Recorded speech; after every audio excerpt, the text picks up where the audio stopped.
So I got this little Tacoma, which it won't start, and we're gonna check voltage to the starter. Let's see how many volts does it get.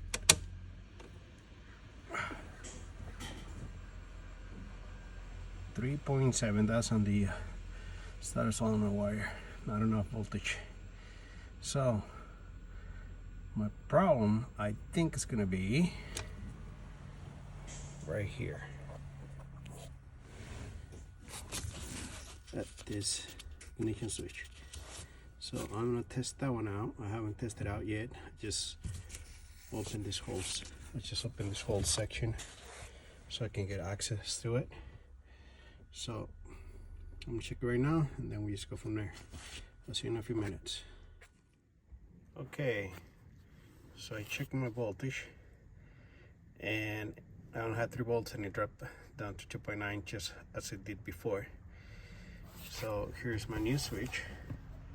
I haven't taken that one out yet, and I haven't put this one on yet, but I'm gonna try it too and see what the voltage is. Haven't tried it yet, so bear with me, guys.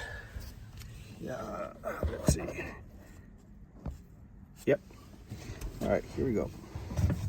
I need 2 hands.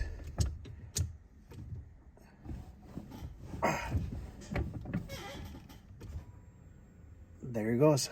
12 volts. That's what I should have. All right, guys.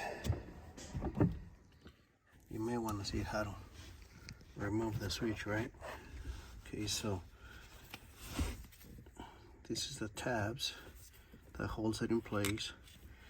So here's this one. Push it down with a screwdriver, and then go in between the little gap. Just press. There you go. It's out. Uh-oh. There you go.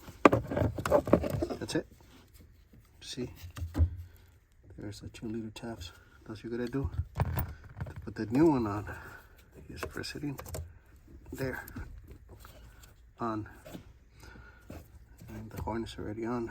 So, alright, hopefully this helps somebody. Thank you.